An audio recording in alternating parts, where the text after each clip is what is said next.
செபிக்குமாக. சர்வேஸ்வரா சுவாமி முது ஞானத்தின் அப்போஸ்தலர்களுக்குள்ளே இளம்பிராத்திலே முதிர்ந்த கிறிஸ்தனுக்கு வர பிரசாதத்தை புனிதன் சுலாசுக்கு தந்துள்ளீரே. நாங்கள் அவருடைய மாதிரியின்படியே அதிக சுறுசுறுப்பாய் பிரயாசப்பட்டு காலத்தை கடந்து நித்திய பாட்டில் சேர நாங்கள் கிருபை செய்தர்களும் இந்த மந்தாட்டங்களை எல்லாம் எங்கள் ஆண்டவராகிய இயேசு கிறிஸ்துவின் திருமுகத்தை பார்த்து எங்கள் தந்தலும் சுவாமி. ஆமென்.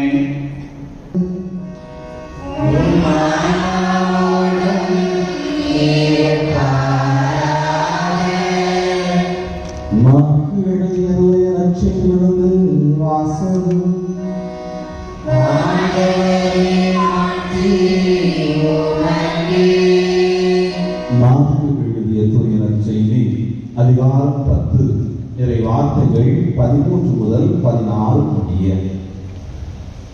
சிறு பிள்ளைகளை இயேசு தொட வேண்டும் என்று அவர்களை சிலர் அவரிடம் கொண்டு வந்தனர்.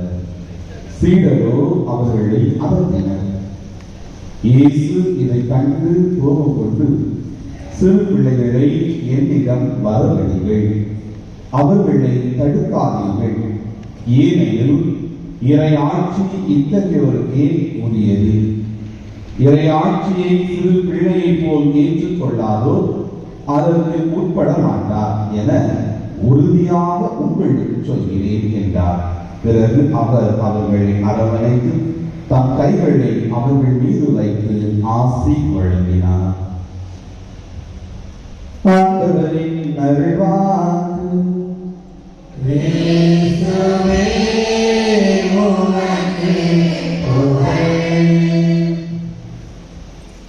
இயேசுவில் அன்பிற்குரிய சகோதர சகோதரிகளே, புனித கனிஸ்லாசியாருடைய அன்பு பிள்ளைகளே, உங்கள் ஒவ்வொருவருக்கும் ஆண்டவர் இயேசுவின் இனிய நாமத்தில் வாழ்த்துக்களை தெரிவித்துக் கொள்கிறேன்.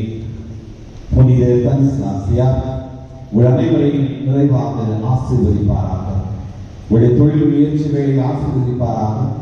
உங்களுடைய குடும்பங்களை நிறைவாக ஆசீர்வதித்து உங்களது எல்லா விதமான எண்ணங்கள் ஏற்றங்களையும் நிறைவேற்ற உங்களுக்காக விண்ணக தந்தையிடம் பரிந்து பேசுவாராக. அன்பிற்குரியவர்களே, இன்றைய தலைப்பை பற்றி சிந்தித்துக் கொண்டிருக்கும் பொழுது இன்றைய தலைப்பானது நம்முடைய புனிதரும் பக்த சபையும் என்கிற தலைப்பில் சிந்தித்துக் கொண்டிருக்கும் பொழுது நம்முடைய புனிதருடைய குழந்தை பருவத்தை பற்றி நாம் இன்று சிந்திக்க அழைக்கப்படுகிறோம். இதனை குறித்து சிந்தித்துக் கொண்டு இருக்கும் பொழுது இன்றைய காலத்தில் நம்முடைய பிள்ளைகள் எவ்வாறு வளர்ந்து வருகிறார்கள் என்பதை பற்றிதான் அதிகம் சிந்திக்க நேர்ந்தது.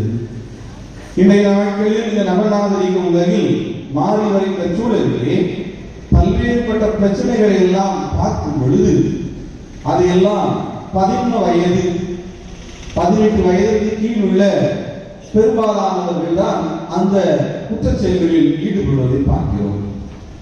அது பள்ளியில் நடக்கின்ற குற்றங்களாக இருக்கலாம், சமூகத்தில் நடக்கின்ற குற்றங்களாக இருக்கலாம், சில அத்துமீறல்களாக இருக்கலாம், சில பாலியல் சிக்கல்களாக இருக்கலாம், பாலியல் அத்துமீறல்களாக இருக்கலாம். இவற்றையெல்லாம் பெரும்பாலும் பார்க்கும் பொழுது 11 வயது அல்லது 18 வயதுக்கு கீழ் உள்ள சிறுவர்கள் தான் அதிகம் ஈடுபடுவதை பார்க்கிறோம். அப்படி என்றால் இந்த உலகம் எங்கு நோக்கி பயணித்துக் கொண்டிருக்கிறது? இந்த உலகம் இந்த மாதிரியான சூழலில் பயணிப்பதற்கு யார் அடிப்படை காரணம்? இந்த குழந்தைகளுக்கு குறிப்பிட்ட காலத்தில் அந்தந்த பருவத்தில் கொடுக்கப்பட வேண்டியவைகள் கொடுக்கப்பட்டனவா என்கிற கேள்வியை எழுப்பி பார்க்கும் பொழுது பல நிலைகளில் இதனை பற்றி சிந்திக்கிறது. அன்பிற்குரியவர்கள், ஒரு குழந்தை அது உருவாகி கருவறையிலிருந்து கல்லறை வரை செல்லும் வரை அந்த குழந்தைக்கு எல்லா சூழலிலும் அந்த குழந்தை வளர்த்தெடுப்பது அதனுடைய முதல் ஆசிரியராகிய பெற்றோர். என்னை பொறுத்தவரையில் பெற்றோர் தான் இன்றைய நாட்களில் நடக்க வருகிற எல்லா விதமான குற்றச் செயல்களுக்கும் முதல் குற்றவாளி என நான் சொல்வேன். அந்தந்த காலத்தில் கொடுக்க வேண்டிய பயிற்சிகளை கொடுக்க வேண்டியவைகளை சரியான விதத்தில் பெற்றோர் கொடுக்காததன் காரணம் தான் இன்றைய வளர்ந்து வரும் தலைமுறையினர் எல்லா விதமான குற்றச் செயல்களிலும் பயமின்றி ஈடுபடுகின்றனர் என்பது என்னுடைய வாதம். எனவே முதல் குற்றவாளியாக பெற்றோர்கள் தாங்களுக்கு கொடுக்கப்பட்ட பணியினை அவர்கள் முறையாக செய்யவில்லை என்பதுதான் நிதர்சனமான உண்மை. திருமணத்திற்கு முன்பு திருமண தயாரிப்பிற்காக பங்கு தந்தைகளுக்கு சென்றோம். அங்கு ஒரு 4 பக்க தாளை நம்மளுக்கு கொடுத்து நிரப்ப சொல்வார்கள். அது 3வது பக்கத்திலே பார்க்கும் பொழுது திருமண அன்பை குறித்து சொல்லப்பட்டிருக்கும். அதில் ஒரு கேள்வியாக திருமணத்தின் நிறைவாக திருமணத்திலே கடவுள் உங்களுக்கு கொடுக்கின்ற குழந்தைகளை கிறிஸ்தவ முறைப்படியும் அறநெறி பார்வையிலும் வளர்க்கிறீர்களா என ஒரு கேள்வி இருக்கும். அந்த கேள்வியினுடைய கனாதனத்தை, அந்த கேள்வியினுடைய தன்மையை அறிந்தோமோ அறியவில்லையோ ஆம் வளர்ப்பேன் என சொல்லி எழுதிவிட்டு சென்று விடுவோம். ஆனால் சிந்தித்து பார்ப்போம், நம்முடைய பிள்ளைகளை கிறிஸ்தவ நெறியில், அதுவும் அந்த பிள்ளைகளை அறநெறி வழியில் நாம் நடத்தி வருகின்றோமா, பெற்றெடுத்து வளர்க்கிறோமா என்கிற கேள்வியை எழுப்பி பார்த்தோம்னா இந்த காலத்தில் அது பெரும்பாலும் இல்லை. உதாரணமாக ஒரு குழந்தையை, பள்ளியில் படிக்கின்ற ஒரு குழந்தையை சனிக்கிழமை எடுத்துக்கொள்ளலாம், ஒரு ஞாயிற்றுக்கிழமை எடுத்துக்கொள்ளலாம். ஏன் கோயிலுக்கு அனுப்பல அப்படின்னு சொல்லிட்டு ஒரு அப்பா அம்மாட்ட கேட்கிறோம். இல்லை, இது இந்த கேள்விகள் எங்கள் பழைய பங்குகளில் நான் கேட்டதும் நான் பெற்றுக்கொண்ட பதிவு தான். சாமி 5 நாள் 6 நாள் ஸ்கூல் போயிட்டு இன்னைக்கு தான் கொஞ்சம் நிம்மதியாக தூங்குறான், அதனால தூங்கிட்டு போட்டுமே சாமி. ஞாயிற்றுக்கிழமை கடன் திருப்பலி என்பது தெரியவில்லை. அதே போல திருப்பலி என்பது எல்லா விதமான இறைவனை ஜபங்களிலும் உன்னதமான ஜபம் என்பது தெரியவில்லை. எல்லாவற்றையும் மறந்துவிட்டு பிள்ளைகளின் நலன் என சொல்லி வரும் பொழுது பிள்ளைகள் ஒரு கட்டத்தில் எல்லாவற்றையும் அவர்கள் ஏதோ இழந்துதான் போகிறார்கள். அந்தந்த காலத்தில் அந்தந்த வயதில் கொடுக்கப்பட வேண்டியவர்கள் கொடுக்கப்படவில்லை. ஆனால் நம்முடைய புனிதரை எடுத்துக்கொண்டோம் என்றால் நம்முடைய புனிதருடைய வாழ்க்கை என்பது மாறுபட்டது. புனிதரை ஏதோ திருவிழா கொண்டாடினோம், அதோடு மறந்தோம் என்றால் நிச்சயமாக இது பொருளற்ற கொண்டாட்டம். ஆமோஸ் இறைவாக்கினர் சொல்வது போல உங்களது கொண்டாட்டங்களை அனுமதிக்கிறேன் என்பதுதான் இந்த புனிதருடைய வாழ்க்கையிலிருந்து நம்முடைய குழந்தைகள் வளர்ப்பதற்கு அல்லது குழந்தைகள் தங்களுடைய வாழ்க்கைக்கு தேவையானதை பெற்றுக்கொள்ளாவிட்டால் இது பொருளற்ற கொண்டாட்டம் என்பதுதான் நிதர்சனமான உண்மை. அன்பிற்குரியவர்களே, நம்முடைய புனிதரை பற்றி நாம் எல்லோரும் அறிந்திருப்போம். கிபி 1550 போலந்து நாட்டில் பிறந்தார். பிரபுக்கள் குடும்பத்தில் பிறந்தார். எனவே அவர் எல்லா விதமான செல்வ செழிப்போடுதான் அவர் பிறந்தார், வளர்ந்தார் என பார்க்கிறோம். ஆனால் இந்த புனிதனுடைய வாழ்க்கை பற்றி பார்க்கும்போது அங்கு 2 பேர், இவருடைய சகோதரனும் இருக்கிறார். ஆனால் சகோதரன் கிறிஸ்தவ நெறியில் வளர்ந்தானா? இல்லை. இந்த குழந்தை ஸ்டானிஸ்லாஸ் கோஸ்டா கிறிஸ்தவ நெறியில் வளர்ந்தார் என பார்க்கிறோம். இது எப்படி அங்கு கிடைக்க வருகிறது? இவருடைய பெற்றோர் இவருக்கு ஊட்டிய ஞானம், இவருடைய பெற்றோர் இவரை வளர்த்தெடுத்தது. இவருடைய சகோதரனுக்கு அது கொடுக்கப்பட்டது, ஆனால் அதை சரியான விதத்தில் அவர் பெற்றுக்கொள்ளவில்லை. ஆனால் இந்த ஸ்டானிஸ்லாஸ் கோஸ்டா எதை தன்னுடைய பெற்றோர் தனக்கு கொடுத்தார்களோ அதை நிறைவாக பெற்றுக்கொண்டார் என்பதுதான் அந்த 17 வருட வாழ்க்கை நமக்கு சொல்லி காட்டுகிறது. இந்த 17 வயது சிறுவனாக இயேசு சபை துறவியாக அவர் மரித்து போகிறார். அவர் தூய்மையான வாழ்க்கை, பரிசுத்தமான வாழ்க்கைக்கு எடுத்துக்காட்டாக நம்முன் இருக்கிறார் என்றால் இவரை வளர்த்தெடுத்த விதம், இவர் தன்னுடைய பெற்றோரும் கத்தோலிக்க திருவை கொடுப்பதை உள்வாங்கிய விதம் தான் இவரை புனித நிலைக்கு உயர்த்தியது. இவருக்கு எல்லா விதமான சிற்றின்ப ஆசைகளும் இருந்திருக்கும், இவருக்கு எல்லா விதமான ஆசைகளும் இருந்திருக்கும். ஆனால் எல்லாவற்றையும் குப்பையை கருதிவிட்டு கிறிஸ்துவின் அன்பு, கிறிஸ்துவின் அன்பு, அதே கீழ்ப்படிதல் உள்ளவனாக இருந்தல் என்பதுதான் முக்கியம் என தேர்ந்து கொண்டதால்தான் இவர் தன்னுடைய வாழ்க்கையை மாற்றிக் கொள்கிறார். தன்னுடைய வாழ்க்கையை மரியாதைக்கு ஏற்ற வாழ்க்கையாக அர்ப்பணிக்கிறார் பார்க்கிறோம். இதை நாளில் தலைப்பின் அடிப்படையில் பார்க்கும்பொழுது நம் புனிதர் பக்த சபை என்கிற தலைப்பிலை பார்க்கும் பொழுது அன்பிற்குரியவர்கள், இவர் வியன்னாவில் உள்ள பல்கலைக்கழகத்தில் கல்வி கற்றுக் கொண்டிருக்கும் பொழுது அங்கு மரியன்னையின் சபை என சொல்லி ஒரு சபையினை இயேசு சபையார் நடத்துகிறார். இவர் தங்கி இருந்ததோ லூத்தரன் சபையாருடைய இல்லத்தில் தங்கி இருக்கிறார். ஆனாலும் அந்த கடினமான காலத்தில், ஏனென்றால் கத்தோலிக்க திருவையோடு இருந்த காலமான அந்த காலத்தில், ஏனென்றால் கத்தோலிக்க திருவையாருக்கும் பிரிவினைவாதத்தில் உள்ள லூத்தரன் சபையார் மற்ற சபையாருக்கும் இடையே ஒத்துவராத அரசியல் காரணங்கள் பல இருந்தது. இப்படிப்பட்ட மிகவும் நீண்ட காலமான இந்த காலத்தில் இவர் அந்த சபையிலே சேர்கிறார். அந்த சபையிலே சேர்ந்து அந்த சபையிலே ஒரு சிறுவனாக இருந்தாலும் அவர் ஜபம், தூய்மை, மரியாதை, பாதுகாப்பை பணி செய்தல் என்கின்ற கொள்கைகளை, புண்ணியங்களை தன்னை வாழ்வாக வைத்துக் கொண்டு இடைவிடா ஜபம், வாழ்க்கையில் பாவம் ஏன் செய்து கொள்ளக்கூடாது என்கின்ற தூய்மையான மனநிலை, அதே போல தன்னை மரியாதை பாதுகாப்பில் ஒப்படைத்து அனுதினமும் மரியாதையிடம் தன்னுடைய பாதுகாப்பிற்காக மன்றாடி பணி செய்தல் என்பதையே நோக்கமாக கொண்ட சபையில் தன்னை அர்ப்பணித்து அந்த சபையில் 3 புண்ணியங்கள் இதற்கு ஏற்ப தன்னுடைய வாழ்க்கை அமைத்துக் கொள்கிறார். அன்பிற்குரியவர்களே, ஏற்கனவே தனிசாசியாரை பற்றி சொல்ல வேண்டும் என்றால், சிறு வயதில் சொல்ல வேண்டும் என்றால், அவருடைய ஜெப வாழ்க்கை, அவருடைய கீழ்ப்படியில் உள்ள வாழ்க்கை, பண்பட்ட வாழ்க்கை என்பது மிகவும் பிரபலமாக பேசப்பட்டிருந்தாலும் இந்த சபையில் இவருடைய வாழ்க்கை என்பது இந்த சபையில் இவருடைய செயல்பாடு என்பது மிகவும் அனைவராலும் போற்றப்பட்ட ஒரு செயல்பாடாகத்தான் இருந்தது. ஆக இந்த புனிதரை பற்றி நம்முடைய தனிசா ஸ்தோத்திரை பற்றி சொல்லும்போது சொல்கிறார்கள், இவர் பிற்காலத்தில் இவர் புனிதராக மாறுவதற்கு ஒன்று இவருடைய பெற்றோரிடமிருந்து பெற்றுக்கொண்ட ஞானம், பெற்றோரிடமிருந்து பெற்றுக்கொண்ட கிறிஸ்தவ ஞானம்.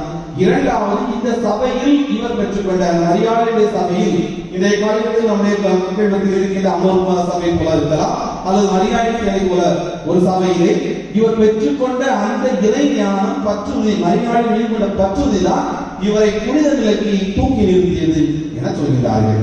அன்பிற்குரியவர்களே, இந்த வாழ்க்கையை நம்முடைய பிள்ளைகளுக்கு கொடுக்கின்றோமா? இது மரியாதையுடைய சபையில் சேர்ந்து இந்த புனிதர் ஜப வாழ்க்கையில் நிறைவாக இருக்கிறார், தூய்மையான வாழ்க்கையை வாழ்கிறார். அதே வேளை இன்னும் பார்த்தோம், மரியாதை பாதுகாப்பு தன்னை ஒப்படைத்து முன் செய்கின்ற பணி செய்கிற வாழ்க்கையை இவர் கற்றுக்கொள்கிறார். இதே போன்ற வாழ்க்கையை நம்முடைய பிள்ளைகளுக்கு கொடுத்து வளர்க்கின்றோமா என்கிற கேள்வியை தான் இந்த நாளில் நம்முடைய புனிதருடைய வாழ்வில் முன் வைக்கப்படுகிறது. நம்முடைய பிள்ளைகளுக்கு ஒழுங்காக ஜபம் சொல்ல கற்றுக் கொடுக்கிறோமா? தூய்மையான வாழ்க்கை என்று என்ன என சொல்ல நம்முடைய பிள்ளைகளுக்கு கற்றுக் கொடுக்கிறோமா? நான் எந்த வேலையை செய்தாலும் இறை பராமரிப்பு, இறை பாதுகாப்பு என்பது நமக்கு தேவை என்பதை நம்முடைய பிள்ளைகளுக்கு நாம் கற்றுக் கொடுத்து, எந்த ஒரு வேலையை செய்தாலும் இறைவனை வணங்கி விட்டு இறைவனை என்னோடு வாரும் என சொல்லி அந்த வேலையை தொடங்குவதை நம்முடைய பிள்ளைகளுக்கு கற்றுக் கொடுத்திருக்கின்றோமா என்கிற கேள்வியை தான் இந்த நாள் நம்ம வைக்கிறது. அன்பிற்குரியவர்களே, இன்றைய நாளில் ஏதோ ஒரு விதத்தில் நம்முடைய பிள்ளைகளுக்கு நம்ம எல்லாம் கற்றுக் கொடுப்பதில்லை. எனவேதான் ஆலயங்கள் எல்லாமே காற்று வாங்குகின்ற இடங்களாக மாறிவிட்டது. ஒரு காலத்தில் ஆலயங்களே திருப்பலிக்கு எல்லா இடங்களிலும் அதிகமான சிறுவர்கள் சிறுமியர்கள் வருவார்கள். நாம் எல்லோரும் பிள்ளைகளை அனுப்பி வைத்தோம். இன்று ஆலயங்களில் இந்த பிள்ளைகள் காலை திருப்பலிக்கு வருவதற்கு நேரம் இல்லை, அல்லது நாம் எழுப்பி விடுவதும் இல்லை. எனவே ஆலயங்கள் திருப்பலியின் பொழுது காற்று வாங்குகின்ற இடமாக எல்லா இடங்களும் காலி இடங்களாக கிடைக்கிறது. எனவே நாம் தான் ஏதோ ஒரு விதத்தில் நம்முடைய பிள்ளைகளுடைய வாழ்க்கையில் ஏதோ ஒரு இடத்தில் நாம் தவறு செய்து கொண்டிருக்கிறோம் என்பதை இந்த நாள் நமக்கு உணர்த்துகிறது. ஆனால் நம்முடைய கத்தோலிக்க சபை நமக்கு தொடர்ந்து அறிவுறுத்துகிறது. 2ஆம் வத்திக்கான் 55-60 ஆண்டுகளுக்கு முன்பே 1963 நமக்கு அது ஒருவித படிப்பினை கொடுத்து விட்டது. கிராமசியும் எதிர்காசியோனிஸ் என்கின்ற ஒரு மடல் பிள்ளைகளுடைய கல்வியை பற்றிய அந்த மடலிலே அந்த வத்திக்கான் ஏற்றிலே சொல்கிறது, வளர்ச்சி என்பது ஒரு குழந்தையினுடைய தனிப்பட்ட உடல் வளர்ச்சி மட்டுமல்ல, மாறாக உடல், அந்த பிள்ளைகளுடைய ஆன்மா, அந்த பிள்ளைகளுடைய மனம், இவை அனைத்தும் ஒருங்கிணைந்த வளர்ச்சி தான் முழுமையான வளர்ச்சி.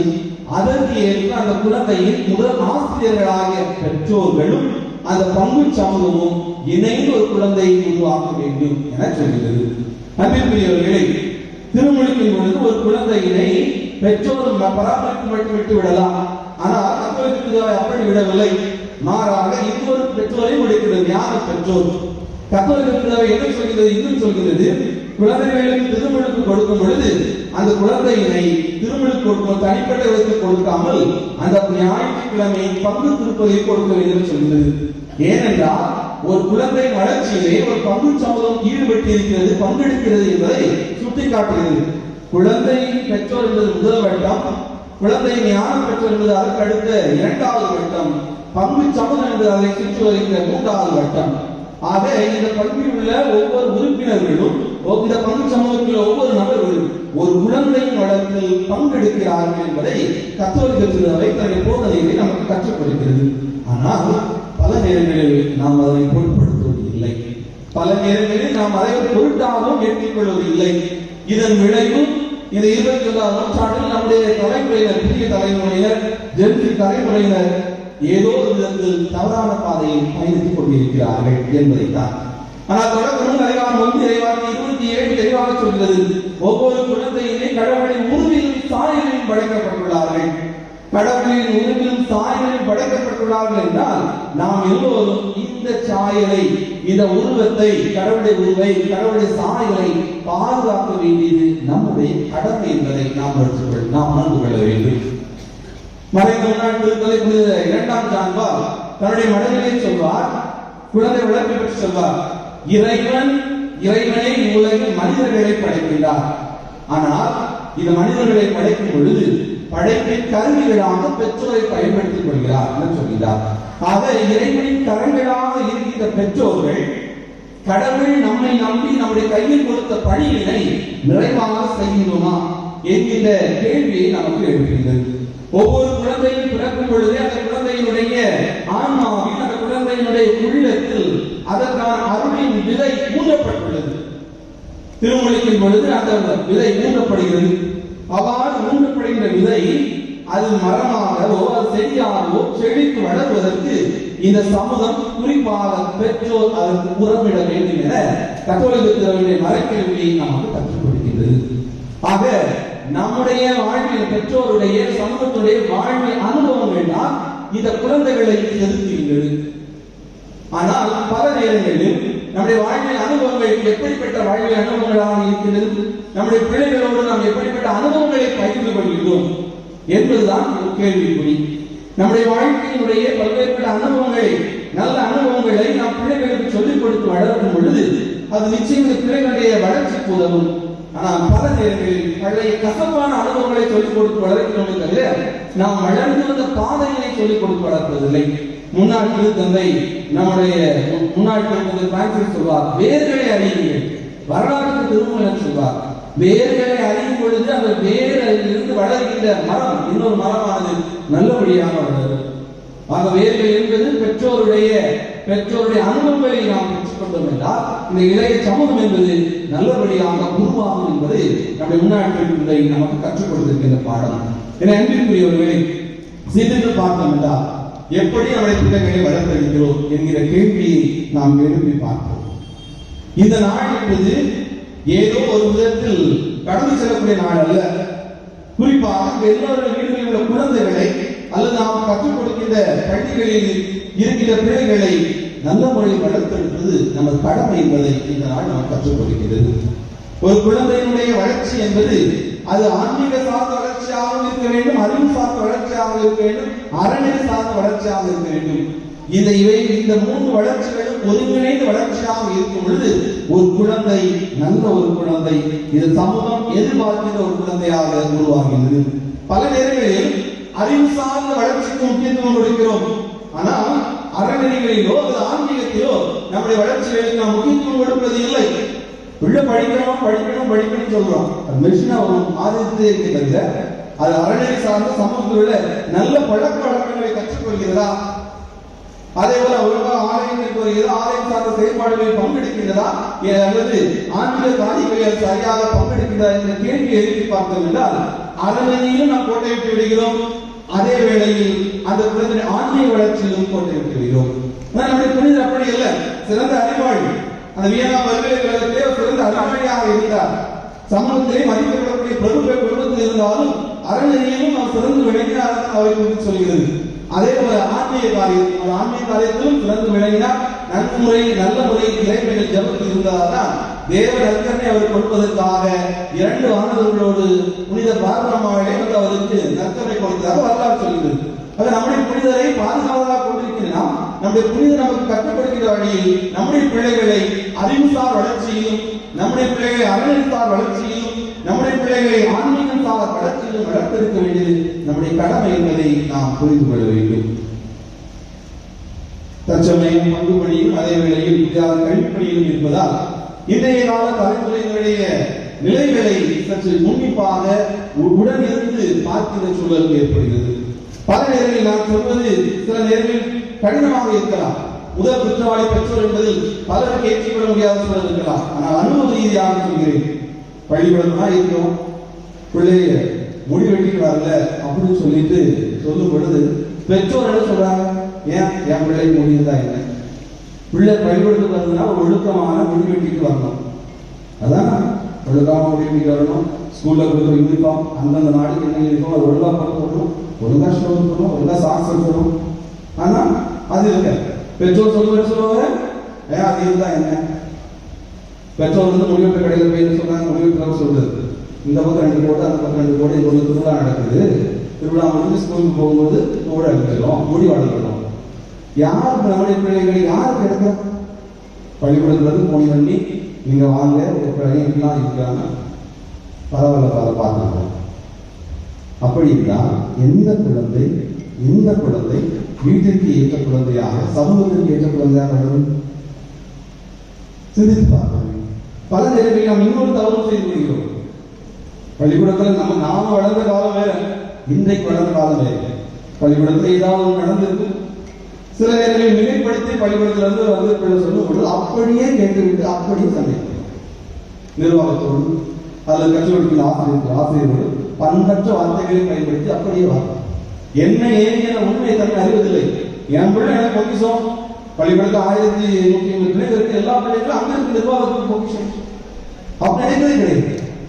ஆனா பண்பற்ற வார்த்தைகளை, முறைதவறி வார்த்தைகளை பயன்படுத்தி பேசும்பொழுது நாளை அந்த குழந்தை எப்படி அந்த பள்ளி நிர்வாகத்தையோ அந்த பள்ளியை கஷ்டப்படுகிற ஆசிரியர்களை மதிப்பான்? கேள்வி எழுப்பி பார்க்கணும். ஆக யார் முதல் குற்றவாளி? நம்முடைய பிள்ளைகள். முறையா ஃபோன் பண்ணி முறையா என்ன நடந்தது கேட்டு அதற்கு பிறகு முடிவு எடுக்கிறது. ஆனால் பல நேரத்தில் முடிவு எடுப்பதில்லை பெற்றோர். நம்முடைய முன்னாள் திருத்தந்தை பிரான்சிஸ் அவர்கள் அன்பின் மழை என்கிற ஏற்றிலே சொல்வார். அதனுடைய 7வது அத்தியாயத்தை சொல்வார். மிகவும் அருமையான பகுதி. அதில் சொல்லும்போது சொல்வார், அன்புமிக்க பெற்றோர்களே, அன்புமிக்க பெற்றோர்களே, உங்கள் குழந்தைகள் யாரோடு இருக்கிறார்கள்? உங்கள் குழந்தை உங்கள் வீட்டில் அவர்கள் அறையில் இருக்கலாம், ஆனால் அவர்களது அலைபேசி வழியாக இன்றைய கால இணையதளத்தின் வழியாக யாரோடு உரையாடி கொண்டிருக்கிறார்கள் என்பதை நீங்கள் கவனியுங்கள் என்று சொல்லி குழந்தை வளர்ப்பு குறித்து சொல்கிறார்.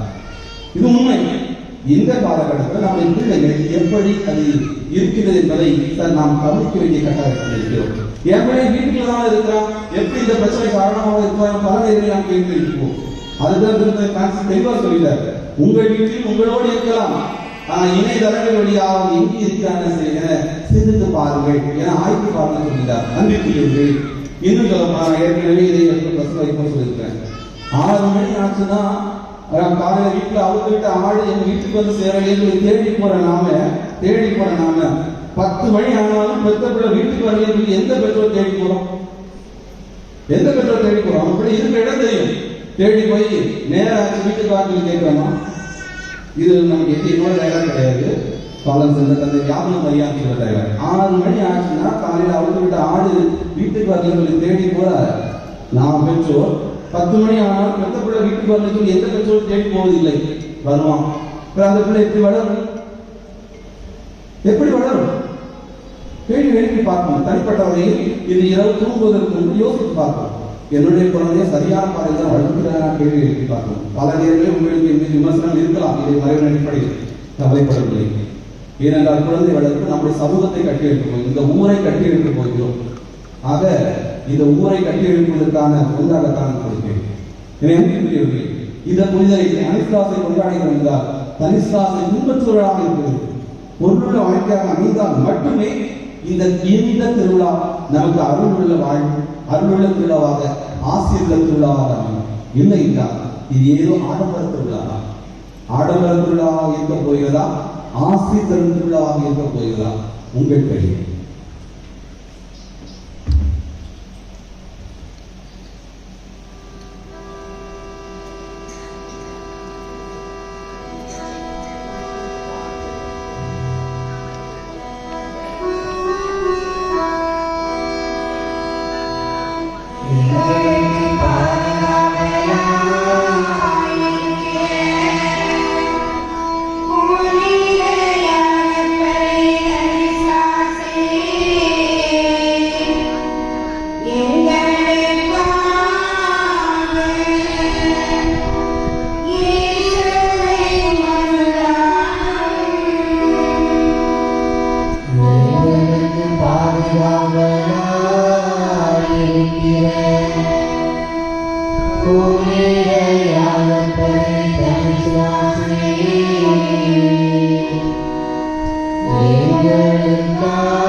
பங்காளிட்டு சர்வ ஆராதனம் செய்யப்பட்ட சகல லோகாதிகார கர்த்தாவே மிகுந்த வணக்கத்துடன் தேவரீரை ஆராதிக்கிறோம்.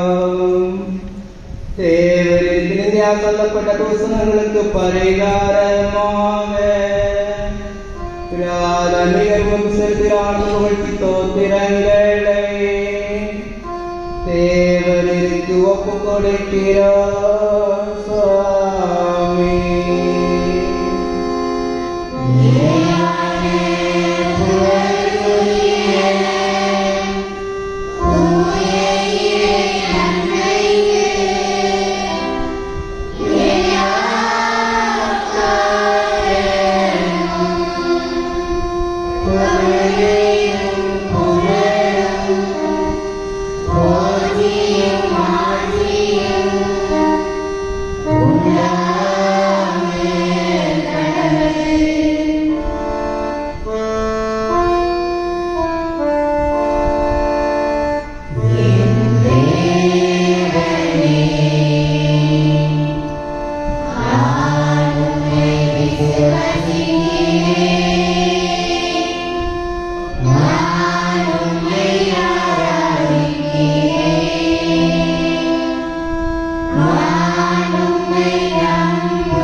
மன்றாடுவோமாக.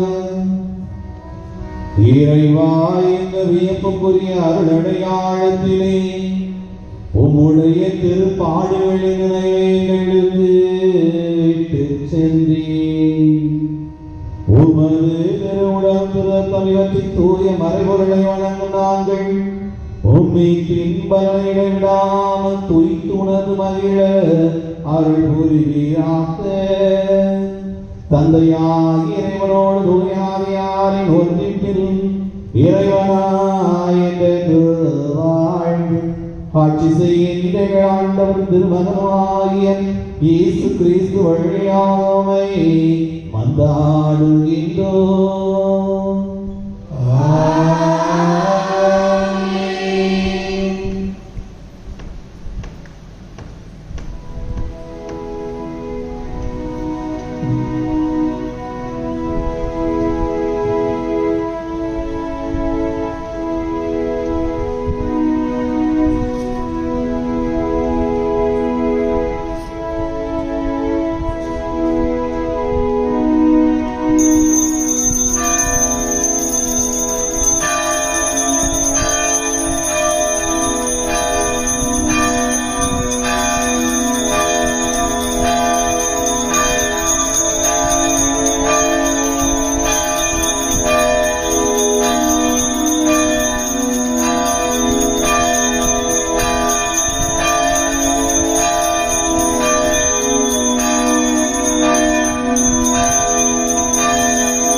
சகோதர சகோதரி, இன்று நம்முடைய 3ஆம் நாள் திருவிழாவை சிறும் சிறப்பமாக செய்து முடித்திருக்கின்றோம். முதல் நாளில் புனிதரம் இடைவிடா ஜெபமும் என சிந்தித்தோம். நேற்று புனிதரம் இறை அழைத்தலும் என்று சிந்தித்தோம். என்று புனிதரும் பக்த சபைகளும் என்று சிந்தித்திருக்கின்றோம். அதற்கு நம்முடைய பெற்றோர்கள் உற்சாகம் கொடுக்க வேண்டும், நம்முடைய பிள்ளைகளை ஊக்கம் கொடுத்து திரு அவைக்கு அனுப்ப வேண்டும் என இறை விபடியத்தோடு இன்றைய கால சூழ்நிலைகளில் ஒரு அருள் தந்தையராக தம்முடைய வாழ்க்கையோடு பயணித்து பங்கு வைத்து சிந்திக்க அழைத்த நம்முடைய மண்ணின் மைந்தர் அருள் தந்தை திலகர் அவர்களுக்கு நம்முடைய கரவொலி அனுப்பி நன்றிகளையும் பாராட்டுகளையும் ஜெபங்களையும் தெரிவித்துக் கொள்வோம். இந்த நாளை சிறப்பித்தோர் வின்சென்ட் பால் சபையினர், மரியாயின் சேனை சபையினர், கார்மேல் சபை உறுப்பினர்கள். இன்றைய அன்பியங்கள் யாக்கோபு அன்பையும் யோவான் அன்பையும் அவர்களுக்கும் நம்முடைய கரவொலி எழுப்பி நன்றிகளையும் பாராட்டுகளையும் தெரிவித்துக் கொள்வோம். ஒவ்வொரு திருவிழாவுமானது முழுமையான ஜெபங்களில் ஈடுபட நாம் அழைக்கப்படுகின்றோம். காலையில் ஜெபிக்கப்படுகிற ஜெபமாலை, மாலையில் ஜெபிக்கப்படுகிற ஜெபமாலை, அதை தொடர்ந்து வருகின்ற திருப்பலிகள் மற்றும் இறைவார்த்தை பங்களிப்பு, நற்கருணை ஆசீர்வாதம் இவைகளில் முழுவதுமாக பங்கெடுத்து இறையடலை பெற்று செல்ல வேண்டும் என அன்போடும் பாசத்தோடும் நேசத்தோடும் கேட்டுக்கொள்ளப்படுகிறீர்கள். நாளை 4ஆம் நாள் திருவிழாவை சிறப்பிக்க இருக்கின்றோம். அதை சிறப்பிப்போர் புனித யாகப்பர் ஆண்கள் சபை உறுப்பினர்கள் மற்றும் அன்பியங்கள் புனித பிலிப் அன்பியம், புனித பர்த்தலேமியு அன்பியம்.